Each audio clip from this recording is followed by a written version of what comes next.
Sejam muito bem-vindos a mais um vídeo da Casa das Ideias Nerds. E no vídeo de hoje vamos colocar o dedo na ferida, fazer algumas reflexões sobre Batman vs Superman. Cara, antes de mais nada, eu gostaria de deixar muito claro aqui o seguinte. Me espanta muito de uns 5 anos pra cá como é que essa situação de Marvel e DC virou time de futebol, né, cara? É impressionante. Eu sou de uma geração que curtia a editora Abril, que publicava as duas editoras.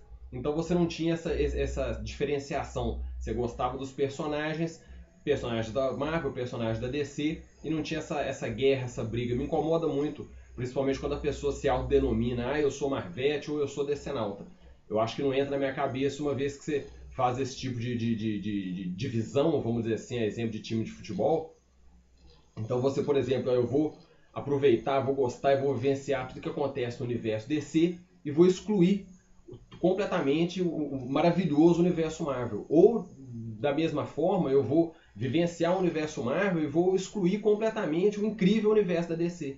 Entendeu? Que as duas editoras têm coisas boas, têm coisas ruins, uma copia a outra e vice-versa. Então eu acho muito louco esse tipo de raciocínio, cara. Tipo assim, a galera torce pra outra perder, torce pra outra não se dar bem nos filmes, nas séries. Tem um problema muito grave que eu vejo também, que é a superproteção do produto de cada empresa. Tipo assim, o produto é ruim, mas como eu sou fã daquela editora, eu não posso falar, eu tenho que, igual time de futebol, eu tenho que discutir se é pênalti, eu não posso aceitar a realidade, então isso me incomoda muito. No caso de Batman vs Superman, cara, realmente eu não gostei do filme. Eu fui quando eu fui ver o filme, diga-se de passagem, eu comprei 4 ingressos, eu fui na ideia de ver 4 vezes, e ao término do filme eu fui devolver meus 3 ingressos ali, pegar meu dinheiro de volta, tamanha foi minha insatisfação. Eu gostaria de pontuar algumas coisas. Sei que vai incomodar muita gente aí que se diz decenalta, mas não deveria, porque eu acho que, tipo assim, tanto o cara que é fã da Marvel, fã da DC, a gente torce, a gente quer que os filmes cada vez sejam melhores, e acredito que a grande maioria quer ver ali retratada o personagem, que no caso aí já existe há 75 anos, de forma que a gente está acostumada e gostando desse personagem há todo esse tempo. Então o primeiro pecado que o filme tem, cara, é o próprio roteiro do filme. O roteiro do filme é cansativo, entendeu? Ele é arrastado, ele é longo. Tem uma hora que eu tava vendo o filme lá que eu olhei no relógio, tinha 40 minutos e nada acontecia, entendeu? As escolhas do roteiro não foram bem feitas. Acho que o Zack Snyder comete o grande erro de pensar que o filme tem que ser um grande fanservice, uma grande referência, e ele vai pensando um monte de situações ao longo dos quadrinhos para colocar no filme, mas que não fica bem amarrado, e muitas vezes essas situações, daqui a pouco eu vou tocar mais na frente do vídeo, elas pensadas dessa forma, elas perdem o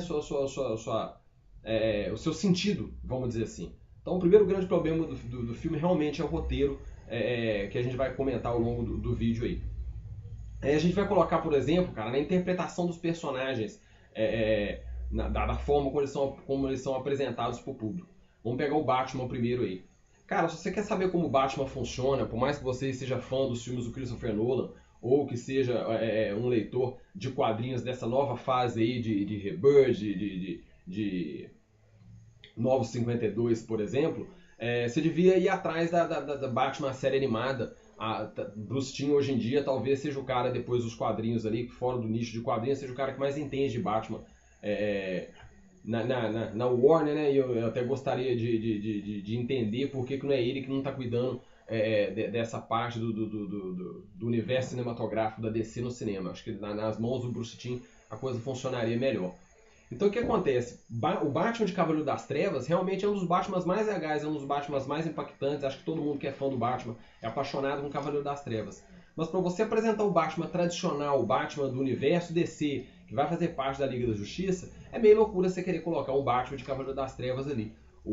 Quando você tá lendo o Cavaleiro das Trevas, principalmente na década de 80, quem comprou, fica muito claro na cronologia das histórias, no canônico do personagem, que aquilo se trata de uma realidade alternativa. Não quer dizer que aquilo vai acontecer. Então ali o Frank Miller tem a tranquilidade e a facilidade de poder surtar na história, porque ele não tem que seguir um plano de cronologia de toda essa situação. Então ali o Batman bebe, é um Batman quebrado.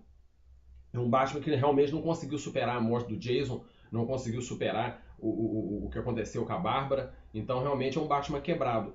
No universo tradicional isso é complicado, cara, porque tipo assim, o Batman, todo mundo sabe que ele não bebe, entendeu? Não por nenhuma coisa de moralidade, não, pelo fato, tipo assim, ele depende do corpo dele, como ele é o super-herói que não tem superpoder, e ele treina exaustivamente para ter uma forma física fora do normal, ele é um super atleta, ele, até pela loucura dele, pela obsessão que ele tem do combate ao crime, ele não se permitiria usar algum tipo de droga, vamos dizer assim, que alterasse a sua percepção. Numa situação dessa, alguém poderia se ferir, alguém poderia morrer, ele poderia ser, algum tipo de ação dele poderia ser diminuída, aquela resposta de velocidade, então ele não se permitiria isso. Então o Batman não tem como o Batman beber.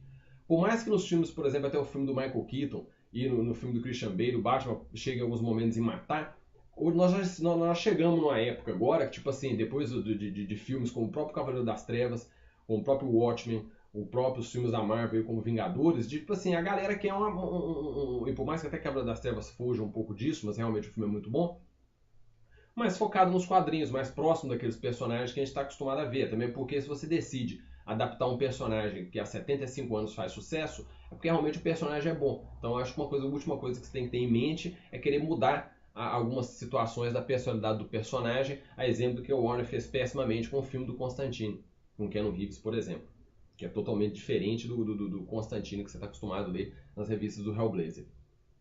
Então esse ponto do Batman é muito, muito complicado. O Batman não pode matar. E ali você tem aquela cena, por exemplo, do Batmóvel, que ele sai matando a torta direita, atropelando, independente de ser vilão e tal, tudo. O lance dele matar ainda é complicado, porque se o Batman tira uma vida, pra ele é fácil matar, por que ele não mata o Coringa, então? O bacana do personagem nos quadrinhos é essa lança, ele nunca cruza a linha, mas o tempo todo ele é atormentado pela essa situação do Coringa. Até que ponto realmente ele não deveria ter colocado um fim no personagem, no personagem, não, né? No vilão, porque ele teria realmente impedido vários assassinatos e várias ondas de crime e até mesmo o que aconteceu com o Jason, o que aconteceu com a Bárbara. Então não tem muito nexo um Batman matar e não matar o Coringa. Então isso é muito louco, a forma como o filme é colocado dessa forma. Outra coisa, a gente está falando do maior detetive do mundo. Então você não pode passar a perna no Batman. É incômodo no filme o fato, por exemplo, da Mulher Maravilha passar a perna nele, o Lex Luthor passar a perna nele, é o último a saber das coisas, não tem como, ele tinha que estar ali antes. Até o Lex Luthor num plano, vamos dizer assim, mega diabólico, mega concreto, o Batman ia estar ciente e um passo à frente ali. Isso é comum nas histórias do personagem e tal, e tinha que ser retratado dessa forma. Então o filme peca em apresentar um Batman de uma forma errônea. Tem uns lances que me incomodam ainda, por exemplo, assim, o Batman está ali na ativa há bastante tempo, só que como é pensado como se fosse de Cavaleiro das Trevas, que ele ali estava aposentado, tem cenas da polícia encontra o Batman, o cara atira no Batman, tipo assim, o Batman tá ali, já tá um Batman estabelecido, já teve a morte de Jason, já teve 2 Robins pelo menos aí, é um Batman que já vivenciou muita coisa, Gotham tá careca de saber da existência do Batman, mas a polícia tá lá dando trocando tiro com o Batman ainda, não bate. Não tem nexo isso, entendeu? Isso funcionaria se ele tivesse afastado ou se ele fosse de início de carreira, igual acontece em Ano 1, igual acontece em Cavaleiro das Trevas. Então ali fica meio louco aquela situação assim. Por outro lado, você vê na cena, por exemplo, o Batman, que é muito legal, né? Igual uma entidade, né, cara? Ele tá no teto, ele corre pelo teto, mostrando uma agilidade, uma capacidade fora do normal, que é muito bacana. Só que, por outro lado, na hora que ele vai enfrentar o Doomsday lá, se não é a Mulher Maravilha, ele ia morrer, né? Porque, tipo assim, ele não consegue nem sair da Batnave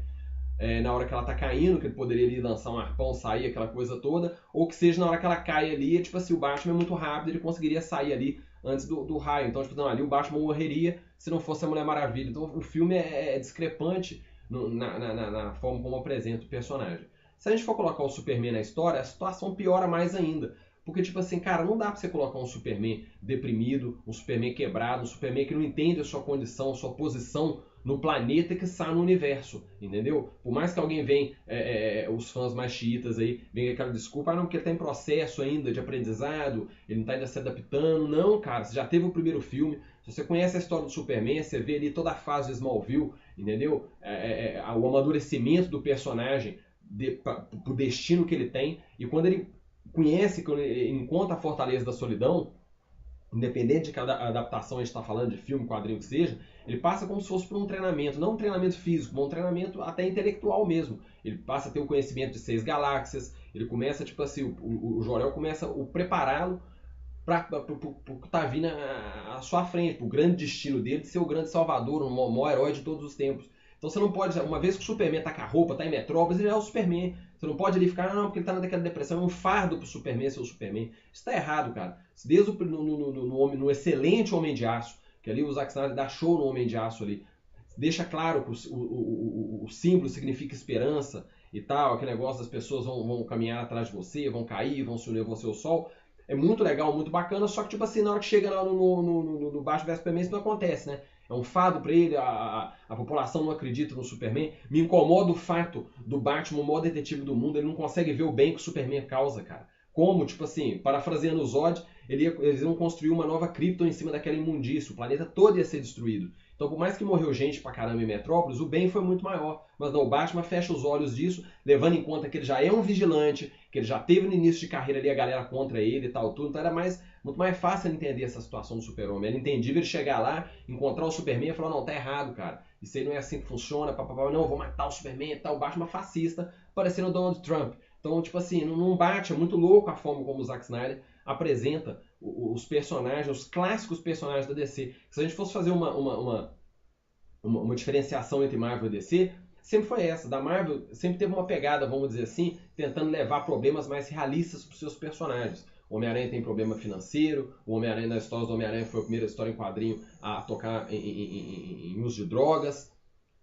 pelo personagem do Harry, entendeu? Do mesmo jeito que a DC Comics sempre foi conhecida pelos Cavaleiros Andantes. Os personagens da DC Comics têm aquela atitude de Cavaleiro Andante. Geralmente eles não bebem, não fumam, não matam, entendeu? Tudo por conta do código de ética de quadrinhos. E quando foi ali por volta da década de 50, você tinha ali um psiquiatra muito louco que que lançou um livro, Sedução dos Inocentes, e colocava toda a culpa da delinquência juvenil nos super-heróis. E o grande alvo dele era Batman, Superman e Mulher Maravilha. Então ele acusou, é onde tem a palhaçada de querer colocar que o Batman e o Robin têm um relacionamento homossexual. O cara colocava, não, porque no quadrinho tal, o personagem do Dick tá com um botão da camisa desabotoado. Então isso quer dizer que ele e o Batman tiver rolado alguma coisa. E que o Super-Homem era fascista, que a Mulher Maravilha era lésbica, que não é uma mentira, mas tudo bem, mas isso não pode ser um problema. Então essa demonização das histórias em quadrinhos foi criado, os editores criaram um código de ética e a DC Comics, certo ou errado, tomou como ideia de criar esses personagens, mudar a personalidade desses personagens, tanto que mais ou menos por volta da década de 60 e 70, que esses personagens da DC vão ganhando os contornos mais individuais, porque até então praticamente todo mundo tem a mesma personalidade. Dali que você vai, década de 60, 70, cada um vai sendo trabalhado ali para ser uma identidade própria aí, mas mantendo essa aura de cavaleiro andante. Então você tem, o Alex Ross diz isso muito bem, quando ele retrata os personagens da DC sempre de baixo para cima. Você sempre tem aquela ideia de divindade. Então você não pode querer, por mais que você vá tentar humanizar, você não pode chegar a humanizar ao ponto de colocar eles nessa situação assim com defeitos, como você vê em Watchmen, por exemplo. O legal de Watchmen é você poder brincar com esse universo DC, vamos dizer assim. O Coruja remete ao Batman, o Rorschach remete a um Batman mais sombrio, o Manhattan remete ao Superman. Então ali você pode fazer essa brincadeira sem estar comprometendo o universo clássico da DC. Esse é o grande pecado. No caso da Mulher Maravilha, é uma das melhores coisas do filme, mas fica até difícil avaliar, porque ela entra muda e sai calada. A forma como o personagem é julgado no filme ali também é errado, o roteiro não se preocupa com isso. Ela cai de paraquedas no meio do filme e depois cai de paraquedas no final. Outra coisa também que beira a loucura é a caracterização do Lex Luthor, né, cara? É um Lex Luthor que, acredito eu, que até a galera que fica querendo defender o filme fica incomodada com o Lex Luthor, que é totalmente diferente do Lex Luthor que a gente está acostumado a ver nos quadrinhos. Tinha que ser a pegada ali, desde quando o John Byrne reformulou o personagem na década de 80, na grande reformulação do Superman. É legal você ver o personagem como o grande empresário, o cara intocável, que depois vira presidente. Você sair um pouco ali sair da história do cientista maluco. Então ele queria trazer um personagem muito mais novo, cheio de tiques e acelerados, cara, me relembrando o Zé Bonitinho, muito estranho, cara, não funcionou.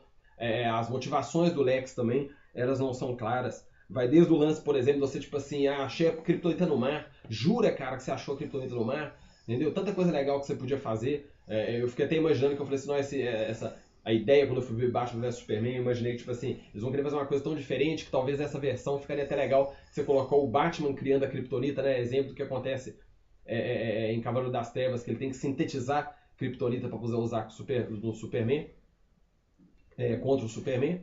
Seria interessante talvez você colocar isso no filme e tal. Ou outra forma, acho que achar a Kryptonita ali dentro d'água, jura, tipo assim, nossa. O roteiro do filme tem N problemas. E aí, ao longo da história, por exemplo, quando começa o filme, por exemplo, cara, se você pegar todos os encontros de Batman vs Superman, não de Batman e Superman, é muito interessante você criar aquela dicotomia de Metrópolis e Gotham, né, cara? Quando você chega em Gotham, tudo é escuro, tá chovendo, tá de noite, é neblina. Quando você chega em Metrópolis, é luz, é cor, é a cidade do futuro, tal, tudo. Então cria que esse contraponto é interessante. No filme, praticamente você não sabe quando você está em Metrópolis, quando você está em Gotham, porque tudo é escuro, tudo é paleta cinza, então não dá para saber. Em situações você fica em dúvida aonde você está, se é em Metrópolis ou em Gotham City. Outra coisa que é um erro capital que o Zack Snyder comete, cara, quando ele pinça a briga de Batman vs Superman, entendeu? Do Cavaleiro das Trevas. Quando acontece isso em Cavaleiro das Trevas, por mais que é uma realidade alternativa, é o Batman, o Superman com 50 anos de idade. O Superman com uma contagem diferente, mas que não envelhece. Mas tipo, são os personagens que já vivenciaram toda aquela situação de Liga da Justiça. Eles já são os grandes amigos, eles já são os melhores do mundo. Por mais que tenha ali aquela situação do Superman do lado do presidente Ronald Reagan lá, como se fosse até quase um cachorrinho e tal, e o Batman como o rebelde da história ali, eles são grandes amigos. Então quando o Superman vai lá para tentar intervir, para poder interferir na situação Batman, ele deixa muito claro também, porque ele sabe que se ele não for, outra pessoa vai. Então que seja ele, que é amigo do Bruce, para tentar convencê-lo a não continuar com aquela cruzada. Então o tempo todo ele se contém, ele fala, Bruce, seu coração, calma, tal. Então é por isso, e até é por isso que o Batman tira vantagem disso. Ele aproveita dessa bondade do Superman para poder ali ganhar tempo, usar, no caso do original, o Arqueiro Verde, a Carrie Kelly ali com o Batmóvel, aquela situação toda. Se você pensa essa história e coloca como se fosse o primeiro encontro dos dois, ou seja, não tem amizade, não tem tudo, o Superman não vai ficar se contendo, cara. A hora que ele quiser, ele deixa muito claro no filme de colocar ele no chão e tal. Então a luta não funciona. Não funciona, porque tipo assim, fica irreal. Não é uma armadura, e não é a parte aberta aqui da boca, que vai proteger o Batman do Deus Superman. Então fica inverossímil aquilo, tal. Pra completar, cara, tipo assim, cara, a gente vem aí a série da Netflix do Demolidor, que tem uma das melhores coreografias de luta que eu já vi até hoje. Capitão América Guerra Civil e Capitão América Soldado Invernal, que tem incríveis coreografias de luta. Eu tava esperando algo próximo disso em Batman vs Superman. E vou pegar, por exemplo, aqui aquela cena do sonho premonitório do Bruce Wayne, que tem ele lutando com os parademônios, dando soco de mata-cobra, cara, igual Trapalhões. Que loucura é aquela, cara? Tipo assim, você vê que foi uma coreografia muito mal elaborada. O cara fazendo aqueles negócios assim, parece aquelas luzes de Matrix, cara. Tipo assim, jura, cara, que você vai fazer isso nesse filme dessa grandiosidade, desse tamanho e tal? Complicado. Outra cena que também o roteiro não entende, os fãs também, eu vejo muita confusão. A cena lá quando o Superman não vê a bomba revestida de chumbo. Primeiro, chumbo, cara, jura, cara, o Superman, tipo assim, esse seria, vamos dizer assim, o truque mais usado por qualquer super vilão contra o Superman, é revestir uma coisa de chumbo. Tem uma brincadeira dessa em Superman de 78 do Christopher Reeve, que na hora que ele chega lá no estúdio do Lex Luthor e ele passa a visão do raio-x, ele vê chumbo, é a forma que o Lex Luthor engana ele, porque tipo assim, ele sabe na hora que vê o chumbo, ele vai ver, não, alguma coisa está escondida ali. O chumbo ali não é à toa. Então só de sacar que tem chumbo no local, já era para ele sacar que tem alguma coisa errada ali. Segundo, cara, o próprio Demolidor perceberia a ideia da bomba. Por conta do cheiro, por conta do leve mecanismo acionar. Como é coisa mecânica, você tem que ter um leve acionar ali. Aquele pequeno momento, aquela que seja aquele cheiro de que seja de pólvora, que seja de algum tipo de outro tipo de material inflamável. O próprio Demolidor ia perceber, ou perceberia o próprio batimento cardíaco do personagem alterando por conta disso. Então agora o Superman, cara, o Superman é o Superman. É super audição, a sensibilidade dele é muito fora do normal, levando em conta todos os poderes que ele tem. Aquela animação All Star Superman, que adapta o quadrinho All Star Superman, é muito legal quando o Lex Luthor tá com os poderes dele, como é que ele começa a se olhar e começa a ter um entendimento a nível molecular do que é o planeta, do que é todo mundo, como é que a gente está interligado. Então não tem como o Superman estar ali e não ver a bomba, não entender que a bomba está ali. Ah, porque está com chumbo. Mais fácil ainda. Ele chega no local, ele entendeu que tem chumbo ali, alguma coisa está errada. E aí mesmo assim que vamos dizer assim, que ele não entendesse o lance do chumbo, o leve disparar da bomba. Se tem história de Superman contém uma bomba com a mão, o Superman usa a super velocidade e sai fora e joga a bomba pro espaço. Tem coisas hilárias na reformulação do John Byrne, por exemplo, que ele pega a bomba e come. Ainda dá uma segurada, a bomba estoura lá dentro. Então, tipo assim, literalmente o Zack Snyder, o que ele entendeu do personagem no Homem de Aço, ele não consegue entender em Batman vs Superman. Então, me incomoda muito, por exemplo, o cara que, por exemplo, não consegue... A mesma coisa, por exemplo, o cara defender agentes da S.H.I.E.L.D. Agentes da S.H.I.E.L.D. é ruim, cara. Vamos ser sinceros. Você pega aí... quando saiu a série... Hoje em dia, com séries como Game of Thrones, Westworld, Stranger Things, a série do Demolidor, a série da Jessica Jones, você levou a brincadeira para um outro patamar. Entendeu? Você quer um roteiro, você quer atuações, você quer uma produção mais bem feita. Então, tipo assim, do mesmo jeito também que não dá pra você ver fãs da Marvel querendo defender agentes da S.H.I.E.L.D., entendeu? Como você vê fã da DC querer defender Batman vs Superman ou defender Esquadrão Suicida, o grande filme aí que parece um videoclipe. Então, tipo assim, cara, sei lá, vamos botar a mão na consciência, eu acho que não tem que ter essa diferenciação. São dois universos incríveis, personagens fantásticos, não tem como você, por exemplo, ser fã de Batman, Superman, Mulher Maravilha e fechar os olhos pro Homem-Aranha, pros X-Men, pros Vingadores, como também se você é fã da Marvel, do Homem de Ferro, tal, tudo, você não reconhecer o Superman, entendeu? O Batman e a Mulher Maravilha como os maiores heróis. É óbvio que eu vou ser sincero com você, eu gosto das duas editoras, entendeu? Mas a minha cabeça é muito bem dividido isso, porque eu tenho uma leve predileção pelo universo Marvel, mas os meus dois personagens preferidos são Batman vs Superman, não, Batman e Superman. Então, tipo assim, fica meio dividido pra mim. Eu torço para que as duas façam sucesso, torço para que as duas consigam. A Marvel já se estabeleceu como uma das grandes do cinema, falta a DC conseguir fazer isso junto com a Warner lá. Espero que Mulher Maravilha, com o dedo de Josh Jones aí, consiga andar nos trilhos, apesar dos rumores aí, mas eu acredito que o filme ele tem que dar certo, não é que ele deve dar, não, ele tem que dar certo, a exemplo de Liga da Justiça. Porque a grande realidade, que vamos ser sinceros, uma vez que você tem Liga da Justiça, que você tem Batman e Superman e Mulher Maravilha numa equipe, é óbvio que uma equipe maior que Vingadores, vamos ser sinceros, vamos colocar o pingo nos is aqui, entendeu? A diferença é que a Marvel já entendeu como fazer seus personagens funcionar e faz isso muito bem. Você querer fechar os olhos também pra Guerra Civil, a Guerra Civil é ruim, jura, cara? Você é louco de estar falando isso, entendeu? Guardiões da Galáxia é ruim, jura? Que loucura, cara, entendeu? Ou você estava num dia mal, entendeu? Num dia ruim, isso acontece, entendeu? Ou realmente você está deixando de ser contaminado pela essa situação de bairrismo de time de futebol, de DC Comics e Marvel, que é uma grande loucura. Você não pode fechar os olhos para nenhum desses dois universos, que eles têm coisas fantásticas, têm coisas incríveis, entendeu? Que não tem como. É uma sandice você ficar com essa briga, ficar com essa guerra de uma editora contra a outra. Sei que muita gente não vai gostar desse vídeo, vai causar uma certa polêmica aí, mas a verdade tem que ser dita, não dá pra ficar pondo panos quentes, até mesmo porque eu quero ver um filme de Batman, quero ver um filme de Superman, da forma como deve ser. Igual eu te falei, se você tá com dúvidas em relação ao personagem aí, como o personagem funciona, vai ver Batman, a série animada aí, se não me engano são 4 temporadas que o Bruce Timm produziu, e que ali você vai entender realmente como é que funciona o personagem Batman. E até que seja também na série, a própria série animada Superman Animated Series, o Bruce Timm também trabalha muito bem o personagem ali.